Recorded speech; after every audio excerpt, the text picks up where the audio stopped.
तो chemical bond, bond क्या होता है असल में, पहले मैं इस बॉन्ड को लिख दूं। जैसे बॉन्ड को समझने के लिए पहले आप लिखेंगे भाई ये NaCl, Na का एटम और Cl का एटम एक साथ है आपके। ऐसे ही मैं लिख दूं यहाँ पर HCl, H और Cl एक साथ है ना। तो इस बॉन्ड को हम कैसे दिखा देते हैं, कई बार डैश से दिखाते हैं। अच्छा, NaCl के बीच में कभी हमने डैश देखा नहीं है ना, और HCl के बीच में डैश लगा हुआ होता है। नहीं वो ऐसे ही मैं CH4 को लिख दूं, तो जब स्ट्रक्चर लिखते हैं तो डैश दिखाते हैं, है ना। NaCl में डैश नहीं दिखाते। Yes sir. तो बॉन्ड क्या है, बॉन्ड है it is a force of attraction. It is a force of attraction which holds the two atoms together, which holds the two atoms together to form a molecule, to form a molecule. अब ये जो bond होता है हमारे पास दो तरह का होता है, आयनिक एंड कोवलेंट, है ना। आयनिक बॉन्ड आप पढ़ चुके हो पहले की क्लासेस में बहुत ज्यादा, आयनिक बॉन्ड, है ना। ये क्या होता है, it is the force of attraction between cation and anion. It is the force of attraction, it is the force of attraction between cation and anion, है ना। तो असल में आयनिक बॉन्ड क्या हुआ, कैटायन का इलेक्ट्रिक फील्ड पॉजिटिव है, अनायन का इलेक्ट्रिक फील्ड नेगेटिव है ना। So it is the electrostatic force of attraction between cation and anion. तो एनायन। आयनिक क्या हुआ आपका, ionic bond is the force of attraction,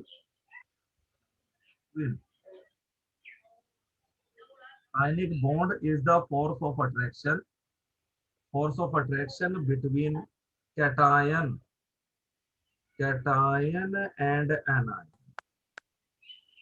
Ritwik बेटा मैं केमिकल बॉन्डिंग करा रहा हूँ, ठीक है ना। तो केमिकल बॉन्डिंग में मैंने इतना सा बताया खाली अभी।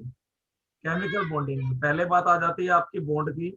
बॉन्ड क्या चीज है आपका, है ना। तो हमने दो तीन मॉलिक्यूल लिख लिए यहाँ पर, NaCl लिख लिया, HCl लिख लिया, CH4 लिख लिया। तो बॉन्ड क्या है, force of attraction which holds the two atoms together to form a molecule, ठीक है। दो एटम को एक साथ रखने वाला जो फोर्स ऑफ अट्रैक्शन है उसे हम क्या बोलते हैं, बॉन्ड बोलते हैं। Yes sir. अब ये जो केमिकल बॉन्ड था ये दो तरह का था। आयनिक बॉन्ड हमने बहुत अपनी छोटी क्लासेस में पढ़ रखा है। आयनिक बॉन्ड क्या है, it is produced bye complete transference of electron, है ना। एक एटम इलेक्ट्रॉन देके कैटायन बनाता है, एक एटम इलेक्ट्रॉन करके एनायन बनाता है ना। तो कैटायन हो गया पॉजिटिवली चार्ज, एनायन हो गया आपका नेगेटिवली चार्ज। तो पॉजिटिवली चार्ज स्पीशीज और नेगेटिवली चार्ज स्पीशीज में हमेशा क्या लगते हैं आपके, इलेक्ट्रोस्टैटिक फोर्सेस ऑफ अट्रैक्शन। तो आयनिक बॉन्ड को इसीलिए स्ट्रॉन्ग बॉन्ड बोला जाता है कि it is electrostatic force of attraction. तो मैं लिख दूं यहाँ पर, so ionic bond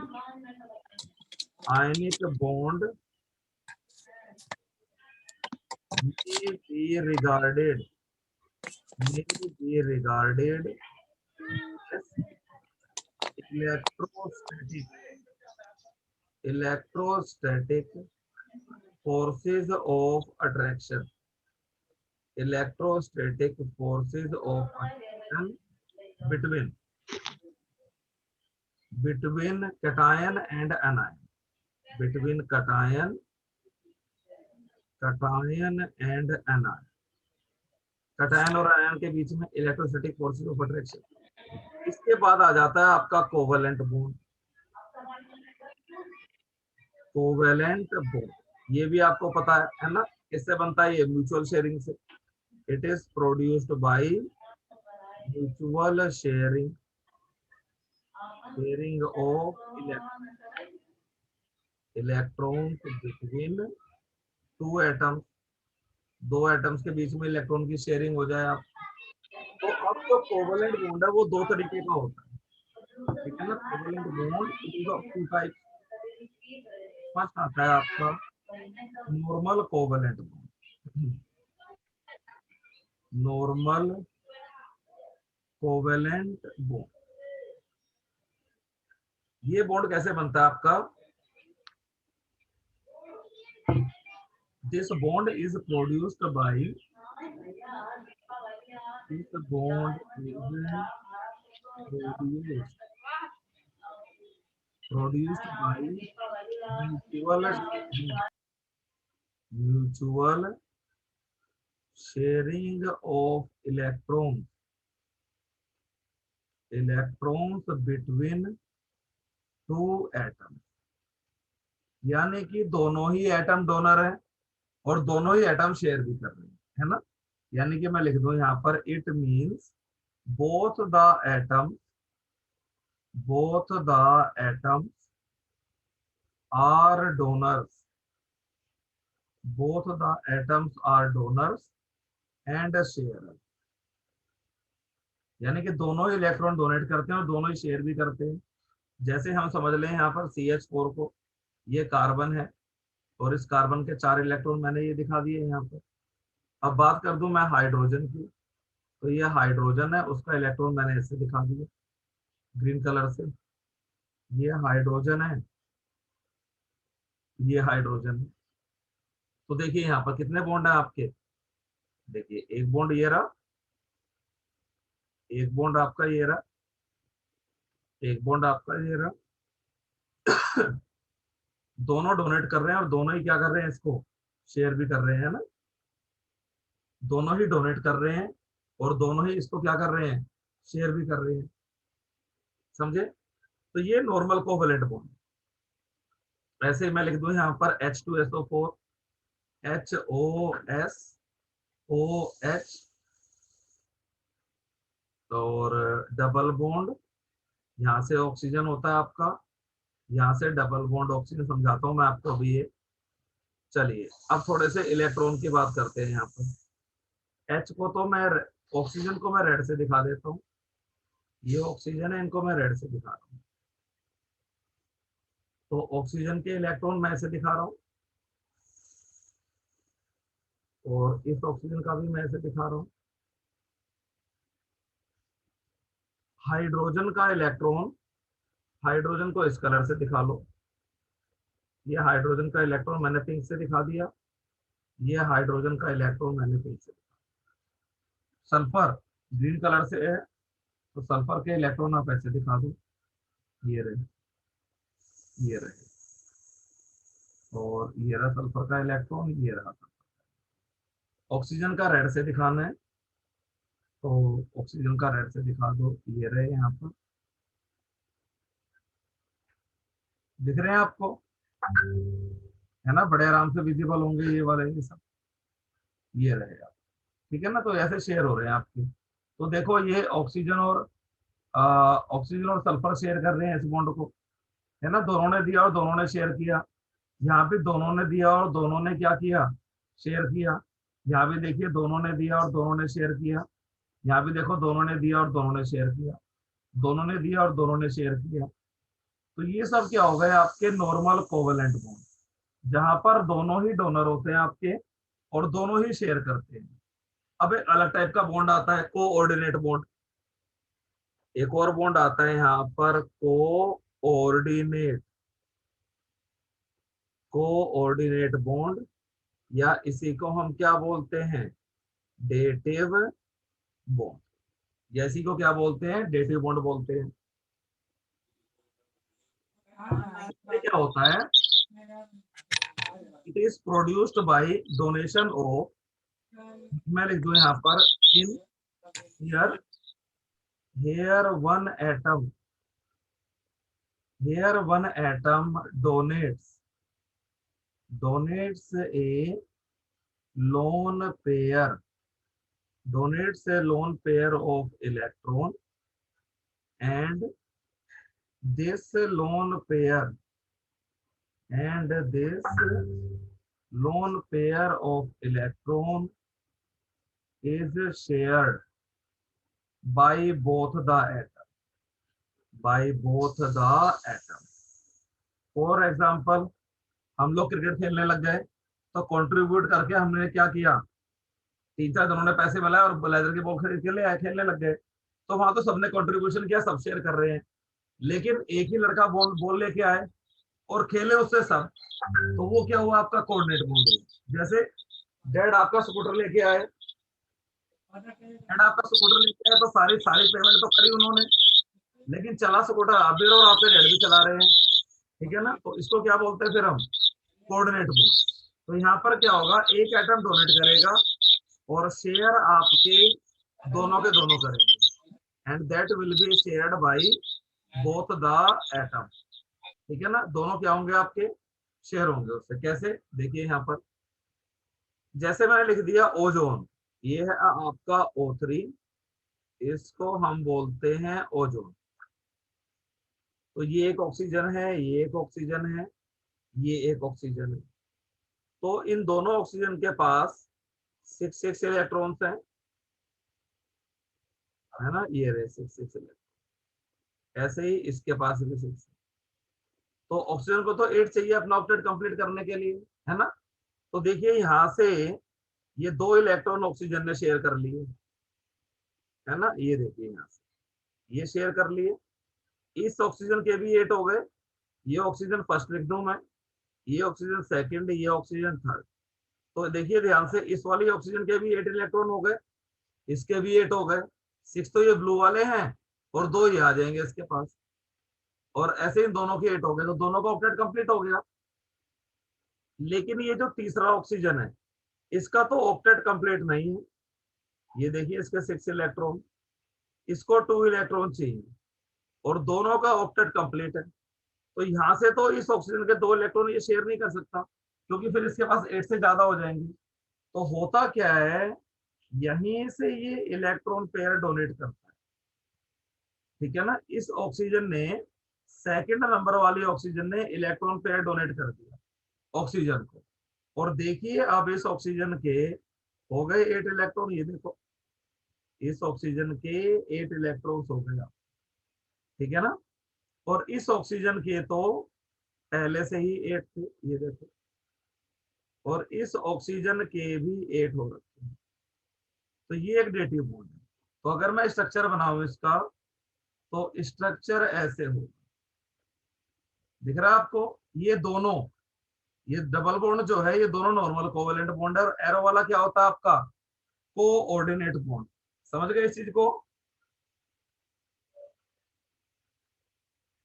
coordinate bond क्या होता है, ये समझ में आ गया आपको, कोऑर्डिनेट बॉन्ड। बताओ जरा। Yes sir. चलिए एक और एग्जांपल देता हूं मैं, क्या कहते हैं, और रोहित तुम्हें भी समझ में आ गया। Yes sir. चलिए इससे आगे चलते हैं, एक और एग्जांपल देखो इसका। ये लिख दिया मैंने NH3, ये लिख दिया मैंने NH3। N के पास एक लोन पेयर है, और कहीं से घूमता फिरता H+ आता है, तो ये अपना लोन पेयर किसको दे देगा, H+ को दे देगा। और देखिए जरा ध्यान से, यहाँ पर बॉन्ड क्या बना आपका, बॉन्ड आपका बन गया N, ये 3 तो नॉर्मल कोवलेंट बॉन्ड थे अमोनिया में, अमोनिया से एक लोन पेयर डोनेट हुआ किसको, H को। तो अमोनिया ने इलेक्ट्रॉन पेयर दिया, तो क्या चार्ज, पॉजिटिव चार्ज, है ना। इसी को हम क्या बोल देते हैं, अमोनियम आयन। तो इसमें 3 नॉर्मल कोवलेंट बॉन्ड है और एक क्या है, डेटिव बॉन्ड। तो मैं लिख दूं यहाँ पर NH4+ है 3 normal covalent bond, 3 normal covalent bond one one coordinate one coordinate bond. और एक क्या होता है उसके अंदर, आपका कोऑर्डिनेट बॉन्ड है आपका। चलिए तो ये कोऑर्डिनेट बॉन्ड का आप ध्यान रखेंगे जरा। इसके बाद इस चैप्टर के अंदर आएगा आपका लुईस डॉट स्ट्रक्चर, ये भी शायद आपको बनाने आते होंगे। लुईस डॉट स्ट्रक्चर,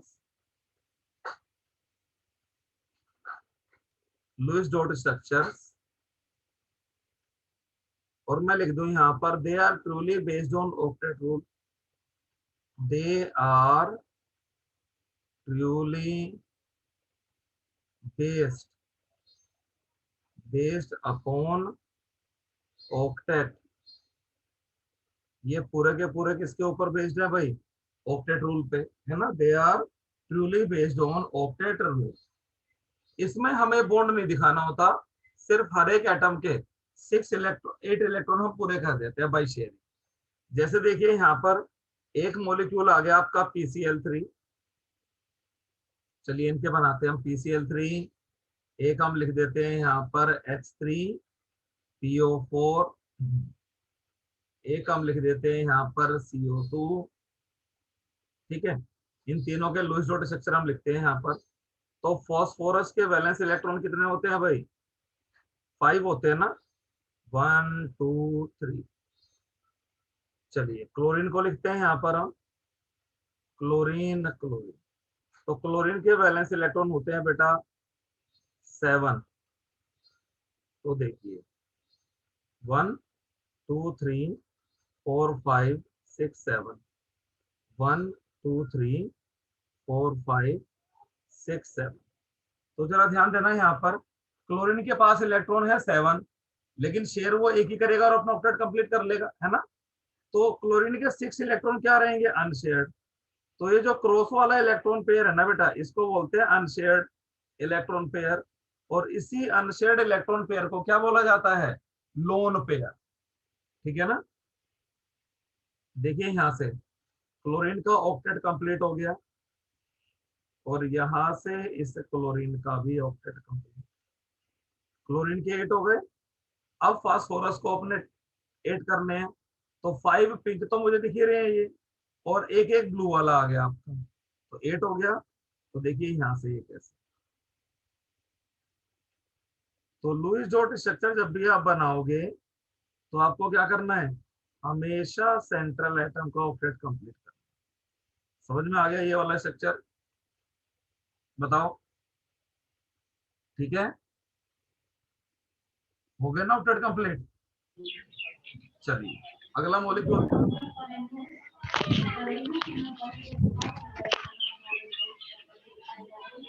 अगला मॉलिक्यूल देखो H3PO4, P बीच में आ गया आपका, और दो सर इसमें बाइंडिंग शो करके बताइए PCl3 में। हाँ समझ नहीं आता है। तो ना ये लो, ये हो गया फास्फोरस, ये रहा बेटा लोन पेयर, एक ही तो बॉन्ड बना है, PCl PCl PCl, है ना। ये लोन पेयर था ना यहाँ पर, देखो। उसे वैसे ही कर देते हैं। हाँ और क्या। और यहाँ पर देखिए ये 6 क्या रहे आपके? अनशेयर्ड है ना। क्लोरीन ने तो एक ही इलेक्ट्रॉन शेयर किया है ना अपना, क्लोरीन के पास तो 7 वैलेंस इलेक्ट्रॉन होते हैं ना, या नहीं? 7 7 होते हैं, तो एक ही शेयर किया ना बेटा, ये देखो ऐसे। तो ये जो क्रॉस वाले हैं ना, इनको क्या बोलते हैं? लोन पेयर, ठीक है ना। वो इलेक्ट्रॉन पेयर जो शेयर नहीं हुआ, और जो शेयर हो गए उनका क्या नाम रखते हैं? बॉन्ड पेयर, ठीक है ना। तो इसको हम बोलते हैं बॉन्ड पेयर। ये जो शेयर हो गए, जो लाइन खींच दी मैंने, बॉन्ड पेयर बॉन्ड पेयर। और ये जो अनशेयर्ड रहा, इसको क्या बोलते हैं हम? Lone pair. समझे? ठीक है। लोन पेयर क्या है? Unshared pair of electron. और बॉन्ड पेयर क्या है? शेयर्ड पेयर ऑफ इलेक्ट्रॉन, ठीक है। तो सेंट्रल एटम कैसे जानेंगे? सेंट्रल एटम वो एटम जो ज्यादा इलेक्ट्रोपॉजिटिव होगा, और जिसकी वैलेंसी क्या होगी? ज्यादा।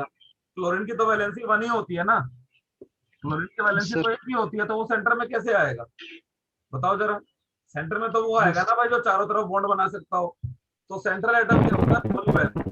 सेंट्रल एटम की वैलेंसी क्या होगी? ज्यादा होगी। समझे? और दूसरी यस बात, सर। सेंट्रल एटम इलेक्ट्रोपॉजिटिव भी होगा साथ साथ। इलेक्ट्रॉन देगा तभी तो बॉन्ड बनाएगा कई सारे एटमों से वो, ठीक है। Yes sir. समझे? चलो एक और देखो इसको, H3PO4 को, ठीक है ना। इलेक्ट्रोनेगेटिव भी तो हो सकता है। जो इलेक्ट्रोनेगेटिव अगर होगा तो मतलब सेंट्रल एटम जो होगा ना, वो कंपैरेटिवली इलेक्ट्रोपॉजिटिव होगा रेस्ट ऑफ अदर एलिमेंट से। समझे? सेंट्रल एटम बाकी सारे ग्रुप मेंबर के कंपैरिजन में। देखो ये वाला एग्जांपल देखो S3PO4 में, यहाँ पर 3 एलिमेंट है मेरे पास। Here we have 3 types of element. एक तो हाइड्रोजन है ना, एक हाइड्रोजन है, एक फास्फोरस है और एक ऑक्सीजन है। बताओ सबसे ज्यादा इलेक्ट्रोनेगेटिव कौन है? आप बोलोगे सर ऑक्सीजन। उसके बाद कौन जी? फास्फोरस। सबसे कम इलेक्ट्रोनेगेटिव हाइड्रोजन। तो ये हाइड्रोजन को हम सेंट्रल एटम बना देते हैं।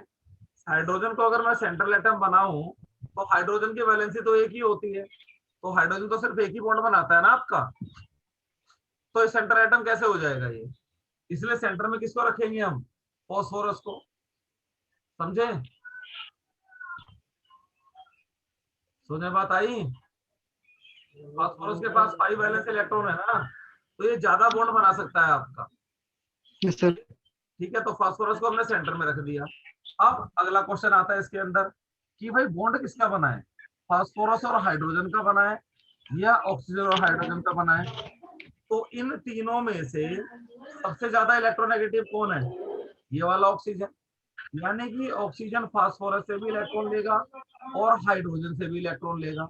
तो यानी कि हमारे पास कौन से बॉन्ड आएंगे? पीओ बॉन्ड आएंगे और ओएच बॉन्ड आएंगे। समझे नहीं समझे इस बात को? समझे बात आई ये वाली कि ऑक्सीजन सबसे ज्यादा इलेक्ट्रोनेगेटिव है, तो वो फास्फोरस से भी इलेक्ट्रॉन लेगा और हाइड्रोजन से भी, है ना। तो यानी कि हमारे पास दो तरह के बॉन्ड होंगे, फास्फोरस ऑक्सीजन और ऑक्सीजन हाइड्रोजन। समझो अब यहाँ पे जरा ध्यान से। ऑक्सीजन मेरे पास 4 हैं, तो 4 ऑक्सीजन मैं लगा देता हूँ ऐसे। एक ऑक्सीजन मैंने यहाँ लगा दिया, एक ऑक्सीजन मैंने यहाँ लगा दिया, एक ऑक्सीजन यहाँ पर, एक ऑक्सीजन यहाँ। ठीक है, और अब क्या कहते हैं आपका फास्फोरस के 5 इलेक्ट्रॉन को मैं दिखाई दूं पहले। 1 2 3 4 5, ये दिखा दिया मैंने 5 इलेक्ट्रॉन। अब बात आती है ऑक्सीजन की। ऑक्सीजन को हमने ग्रीन कलर से दिखाया, तो इसके भी इलेक्ट्रॉन मैं दिखा देता हूँ। 1 2 3 4 5 6, 1 2 3 4 5 6, और यहाँ पर एक इलेक्ट्रॉन 1 2 3 4 5 6, 1 2 3 4 5 6। और अब मेरे पास यहाँ पर क्या है? एक और एलिमेंट है हाइड्रोजन। ये 3 हाइड्रोजन देखिए मैंने यहाँ पर लिख दी। हाइड्रोजन का इलेक्ट्रॉन मैंने इस रेड डॉट से दिखा दिया। अब देखिए ऑक्टेट कंप्लीट करते चलो सबका। सबसे पहले कंप्लीट करते हैं ऑक्सीजन का। 6 तो इसके पास है ही, एक ये पिंक वाला आया, एक रेड वाला। ऑक्टेट कंप्लीट, ये देखिए हो गया ऑक्सीजन का octet complete. Hello sir. Sir formal charge भी तो ऐसे ही होता है? इसमें फॉर्मल चार्ज? फॉर्मल चार्ज तो फॉर्मल चार्ज होता है आपका difference between valence electron in free state and कुछ ऐसी प्रोसेस उसमें भी तो होती है? नहीं, फॉर्मल चार्ज ये नहीं है। फॉर्मल चार्ज बिल्कुल अलग चीज है आपकी। Formal charge is totally a different thing. Formal charge बिल्कुल अलग चीज है, समझे रोहित? समझ गए? फॉर्मल चार्ज बताऊंगा बेटा अभी, फॉर्मल चार्ज बताऊंगा अभी क्या होता है वो। फिलहाल तो हम लुईस डॉट स्ट्रक्चर्स कर रहे हैं, ठीक है ना।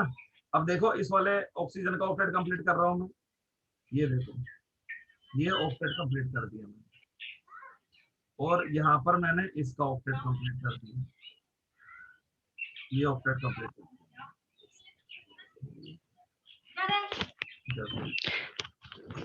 ये ऑक्टेट कंप्लीट। अब जरा हाइड्रोजन का भी ऑक्टेट कंप्लीट कर देते हैं। हाइड्रोजन तो डुप्लेट कंप्लीट करता है, तो ये देखो हाइड्रोजन के 2 पूरे हो गए। ये देखिए हाइड्रोजन के 2 पूरे हो गए।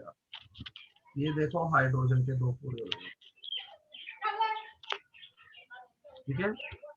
और यहाँ से देखो क्या कहते हैं आप, इस वाले ऑक्सीजन का ये वाला ऑक्सीजन भी 2 शेयर करेगा और कंप्लीट कर लेगा अपना ऑक्टेट। ये फास्फोरस, फास्फोरस का मुझे कंप्लीट करना है।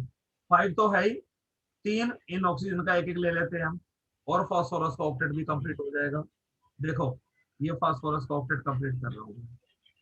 काउंट करना है, इस डॉटेड सर्कल के अंदर आपके 8 इलेक्ट्रॉन्स हो जाएंगे। 5 तो पिंक वाले हैं और 3 ये कौन से हो गए आपके? ग्रीन वाले। फास्फोरस का भी ऑक्टेट कंप्लीट, ठीक है ना। तो ये आपके लुईस डॉट स्ट्रक्चर थे। ठीक है, स्ट्रक्चर को लिखूं कैसे बनेगा, देखो ये फास्फोरस से ये ऑक्सीजन डबल बॉन्ड बना रहा है, ये O ये H, ये O ये H और ये O, ठीक है ना, ऐसे स्ट्रक्चर है इसका। ऐसे ही अगला मॉलिक्यूल देखिए आप CO2। सर सर इसमें जो ऑक्सीजन था हाँ वो फास्फोरस और हाइड्रोजन से दोनों से बॉन्ड बना रहा है, उसकी बैलेंस ही ज्यादा है इसलिए या इलेक्ट्रोनेगेटिविटी ज्यादा है इसलिए? बेटा, बेटा फास्फोरस हाइड्रोजन से कहाँ बॉन्ड बना रहा है? नहीं, वो जो ऑक्सीजन है, देखो जरा ध्यान दो, कोई बात नहीं, ऐसे सोचो, सीधी सी बात देखो। ऑक्सीजन ऑक्सीजन दोनों से मतलब कैसे वो हाँ दोनों से, बताइए। दोनों। इन तीनों में सबसे ज्यादा इलेक्ट्रोनेगेटिव कौन है? ऑक्सीजन। अच्छा, ऑक्सीजन दे रखा है आपको 4। एक ऑक्सीजन को कितने इलेक्ट्रॉन चाहिए अपना ऑक्टेट कंप्लीट करने के लिए? 6 तो उसके दो पास होते हैं, 2 चाहिए दो ना, इलेक्ट्रॉन। यानी कि यस सर। कितने इलेक्ट्रॉनों की जरूरत पड़ेगी? 8 इलेक्ट्रॉनों की जरूरत पड़ेगी, है ना? 8 इलेक्ट्रॉनों की जरूरत पड़ेगी ना। Yes sir. अच्छा, फास्फोरस से कितने इलेक्ट्रॉन आ सकते हैं? 5 ही आ सकते हैं ना खाली। 5 फास्फोरस में बैलेंस 5। इलेक्ट्रॉन होते ही यस सर। 5 है, तो बाकी 3 किससे लेने पड़ेंगे इसको? हाइड्रोजन से लेने पड़ेंगे ना, या नहीं? समझे? यस इसीलिए सर। क्या आया आपका, ऑक्सीजन फास्फोरस बॉन्ड आया और ऑक्सीजन हाइड्रोजन बॉन्ड। समझे? ऑक्सीजन को दोनों से लेने पड़े इलेक्ट्रॉन। अब क्लियर हो गई बात? Yes sir. चल, अभी तो अभी आगे बस पेपर थ्योरी करोगे ना, वहां पे स्ट्रक्चर और क्लियर होंगे। अभी तो खाली मैं वैसे ही बता रहा हूँ Lewis dot structure. Lewis dot structure में आपको सिर्फ क्या करना है, हर एटम का उठाकर ऑक्टेट कंप्लीट कर देना, ठीक है ना, बाय शेयरिंग। बॉन्ड नहीं दिखाते उसमें, खाली ऐसे ही डॉटेड डॉटेड स्ट्रक्चर दिखाते हैं। ये वाला लुईस डॉट स्ट्रक्चर है बेटा, ये वाला लुईस डॉट स्ट्रक्चर नहीं है, समझे? ये वाला है, ये वाला है लुईस डॉट स्ट्रक्चर। आप चलिए, इसके बाद बात आ रही थी इसकी CO2 के मॉलिक्यूल की। तो ये मैंने कार्बन लिख दिया, कार्बन के पास कितने इलेक्ट्रॉन है? 4। और ये मैंने ऑक्सीजन लिख दी यहाँ पर, ये भी एक ऑक्सीजन और यहाँ पर भी एक ऑक्सीजन, ये देखिए। तो ऑक्सीजन के पास तो 6 है ही, खाली 2 शेयर कर लेगा ऑक्टेट कंप्लीट, ये कर दिया ऑक्टेट कोवेलेंट होगा। कंप्लीट, है ना? ऑक्सीजन के पास 6 तो है ही, 2 शेयर कर लेगा ऑक्टेट कंप्लीट, है ना? कार्बन के पास 4 है ही, और 4 और 2 यहाँ शेयर किए, 2 ये शेयर किए, ऑक्टेट कंप्लीट। देखो, this is Lewis dot structure, ठीक है ना, इसको हम क्या बोलते हैं? Lewis dot structure. आप लोग साथ साथ नोट कर रहे हो ना अपनी नोटबुक में? स्क्रीनशॉट ले रहे। स्क्रीन, हाँ स्क्रीनशॉट ले लो तो वो भी अच्छा है, स्क्रीनशॉट भी ले लेना। और ये हो गया आपका। अच्छा चलो, ये ऑक्सीजन समझ में आ गया ना आपको? ये यहाँ पर क्या हुआ, ये चीज, और यहाँ पर चलिए यहाँ से ऑक्टेट कंप्लीट कर दिया हमने, और यहाँ से हमने ऑक्टेट कंप्लीट कर, कार्बन के भी 8 करने हैं, ये हमने कंप्लीट कर। तो ये तो हो गए बेटा लुईस डॉट स्ट्रक्चर, ठीक है। अब बात करते हैं जरा ऑक्टेट रूल की। तो मुझे ये बताओ, ऑक्टेट रूल क्या चीज है? What do you mean by octet rule?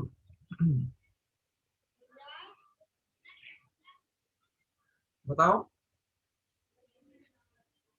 Octet rule इसमें सारे एटम्स में के यानी लास्ट सेल में इलेक्ट्रॉन होना चाहिए। बिल्कुल बिल्कुल बिल्कुल बिल्कुल, every atom tends to have, है ना, every atom tends to have, every atom tends to have 8 electrons in its outermost shell, in its outermost shell, है ना, and these 8 electrons are held by bonding, sharing या transferring, या तो वो share करके पूरा करेगा या ट्रांसफर करके, है ना। तो chemical bonding is the result of urge of an atom to complete the octet. एक एटम को अपना ऑक्टेट कंप्लीट करना है, इसीलिए एटम केमिकल बॉन्ड बनाता है, समझे? Yes sir.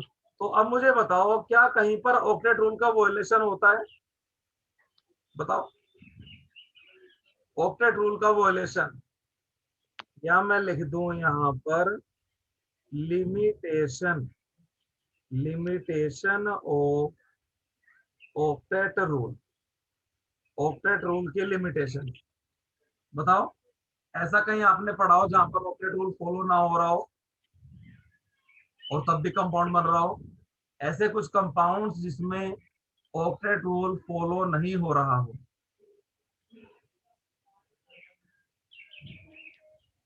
ध्यान है? नहीं पता। चलिए कोई बात नहीं, हम करते हैं यहाँ पर। पहला, formation of compounds of hydrogen, formation of compound, formation of compound of hydrogen, hydrogen के कंपाउंड्स का बनना। भाई हाइड्रोजन तो अपना हमेशा डुप्लेट कंप्लीट करता है, हाइड्रोजन तो 2 ही इलेक्ट्रॉन रखता है और इनर्ट हो जाता है आपका, है ना? तो मैं लिख दूं यहाँ पर hydrogen atom, hydrogen atom, hydrogen atom completes, hydrogen atom completes its duplet. Hydrogen का एटम क्या करता है? अपना ड्यूप्लेट कंप्लीट करता है ना? तो सो it is against, it never has, it never, it never has 8 electrons in its valence. तो हाइड्रोजन के कंपाउंड्स बनना अगेंस्ट द ऑक्टेट रूल, ठीक है ना? क्योंकि हाइड्रोजन के पास कभी भी 8 इलेक्ट्रॉन होते ही नहीं। दूसरा, दूसरी limitation, formation, formation of electron deficient compound, ठीक है ना? Formation of electron, formation of electron deficient compound. Electron deficient compound क्या है? वो कंपाउंड जिनमें सेंट्रल एटम का ऑक्टेट कंप्लीट नहीं होता, ठीक है ना? Those compounds in which central atom has incomplete octet, ठीक है ना? दीज आर द कंपाउंड, मैं लिख दूं यहां पर electron deficient compounds are the compounds, are the compounds in which the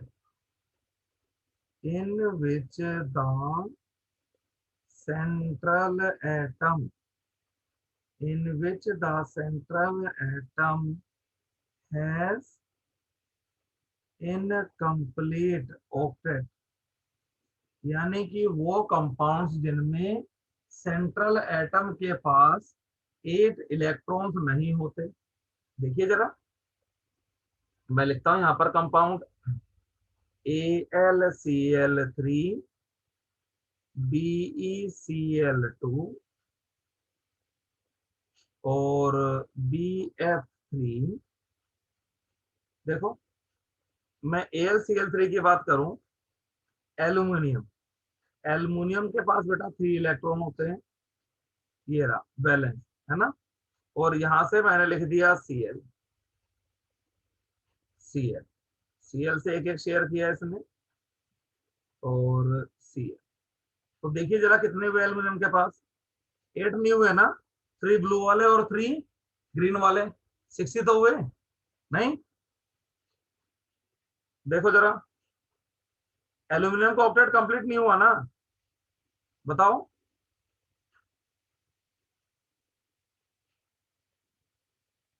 यहाँ पर देखिए एल्यूमिनियम का ऑक्टेट कंप्लीट नहीं है, तब भी AlCl3 एग्जिस्ट कर रहा है ना? तो AlCl3 का एग्जिस्ट करना ऑक्टेट रूल के अगेंस्ट है, समझ गए? बताओ जरा मुझे, ये बात समझ में आ गई आपको?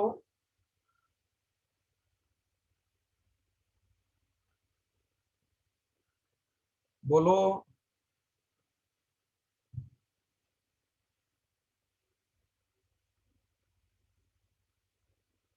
ये बात क्लियर हो रही थी क्या आपको? Yes sir. अच्छा, वो कहाँ रह गया दूसरा दूसरा तुम्हारा दोस्त? नेटवर्क इशू है क्या उसके साथ? चलिए, इसके बाद आ गया BeCl2। BeCl बेरिलियम के वैलेंस इलेक्ट्रॉन देखो कितने होते हैं, 2।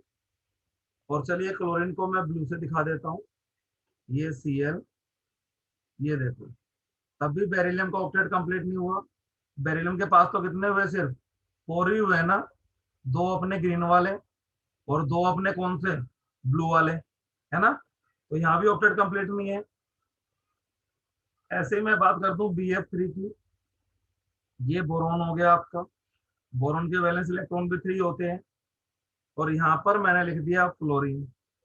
यहाँ पर फ्लोरीन लिख दिया, ये फ्लोरीन लिख दिया मैंने, और यहाँ पर मैंने फ्लोरीन लिख दिया। फ्लोरीन 1 2 3 4 5 6। ये देखो ऐसे।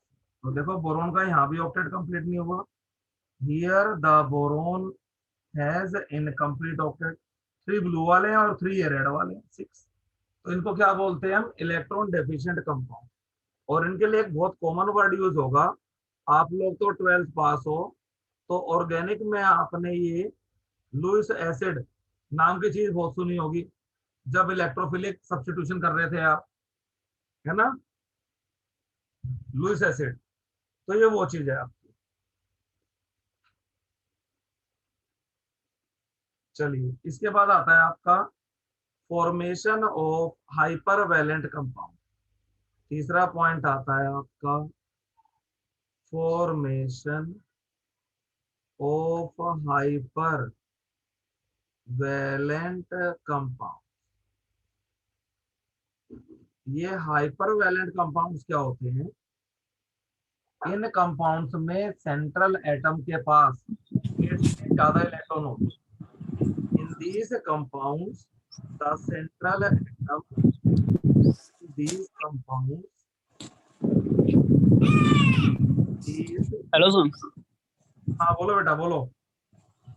सर ये जितना आपने बताया उतना हम रिवीजन कर लेंगे, अब क्लास ओवर कर दीजिए। अच्छा अच्छा अच्छा, चलो एक ये ऐसा कंप्लीट कर दो हाइपर वैलेंट को। ठीक है, okay sir. Hypervalent complete कर लो, कोई बात नहीं। In these compounds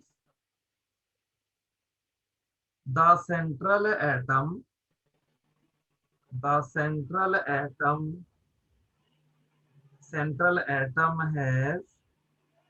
has more than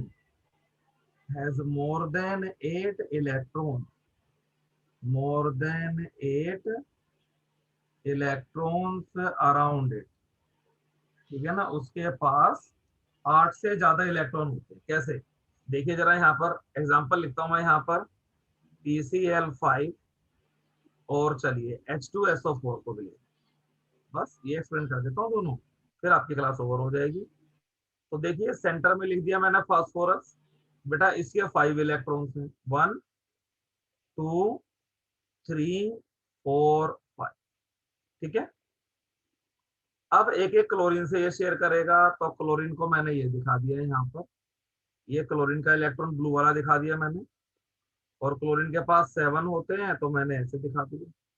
यहाँ पर एक क्लोरीन लिखा, इसका ये ब्लू इलेक्ट्रॉन है, ये देखिए ऐसे। ठीक है ना, यहाँ पर एक क्लोरीन रखा मैंने, ये इसके इलेक्ट्रॉन्स हैं। यहाँ पर एक क्लोरीन रखा, ये इसके अनशेयर्ड इलेक्ट्रॉन है, जिनको कि मैं किससे दिखा रहा हूँ, क्रॉस से दिखा रहा हूँ आपको। ठीक है ना, मैं रिकॉर्डेड क्लास भी भेज दूंगा आपके पास, सर के पास भी रिकॉर्डेड क्लास होगी ये, और सर भी आपको रिकॉर्डेड क्लास भी दे देंगे ये। ठीक है ना, ये जो हमने किया है ना जितना, ये सारा आपको वीडियो रिकॉर्डिंग भी मिल जाएगा इसका।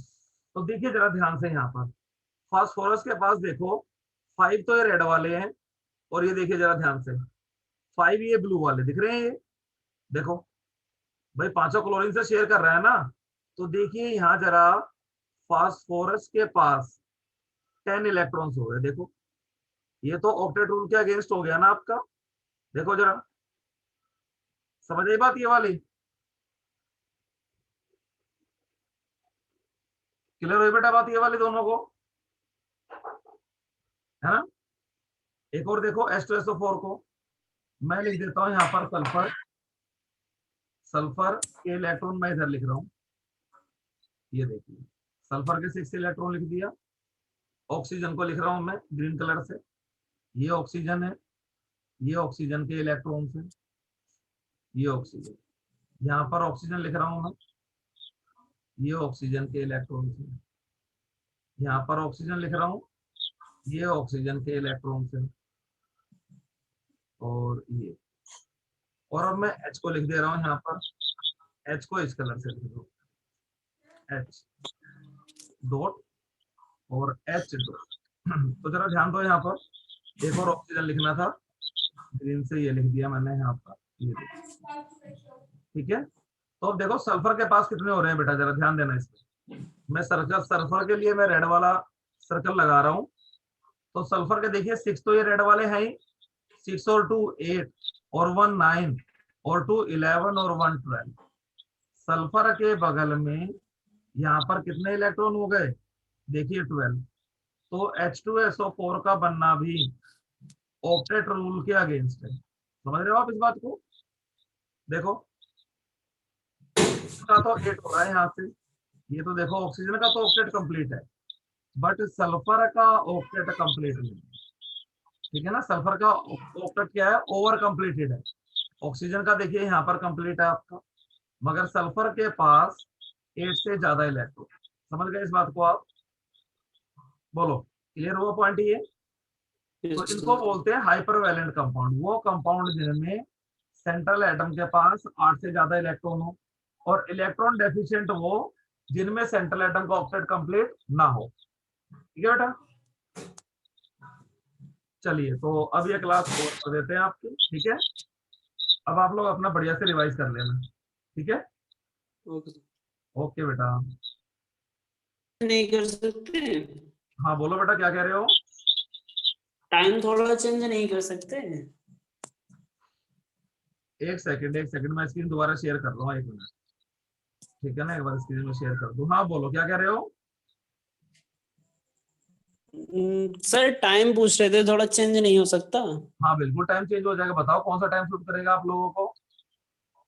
अब सब आप 10 बजे से लेके 1 बजे दोपहर के बीच में कभी कर लीजिए, या शाम को करिए। अच्छा नहीं, 6 बजे के बाद क्या हो सकता है, बिल्कुल 11 बजे रख सकते हो, अभी तो स्कूल बंद ही है। सर जब आपको अच्छा ठीक लगे। अच्छा चलो हम 11 बजे का टाइम कर सकते हैं। मुझे ये बताओ, आप लोगों का स्कूल कौन सा था पहले? क्या हुआ सर? आप लोगों का पहले कौन सा स्कूल था? किस स्कूल में आप लोग पढ़ते थे 12th में? कौन में पढ़ते थे? सॉरी आपकी आवाज नहीं आई, आवाज थोड़ी ब्लिंक कर गई थी, दोबारा बोलना जरा। यूपी से है सर, हम यूपी से। अच्छा, आप कहाँ से? यूके से? यस सर, यूपी से। Hello sir. अच्छा यूपी से हो आप लोग, अच्छा ठीक है। तो क्या कहते हैं 12th में परसेंटेज कितनी आई आप लोगों की? 78 79। अच्छा, यानी कि इसका मतलब 11th में ध्यान ज्यादा दिया नहीं केमिस्ट्री में, है ना।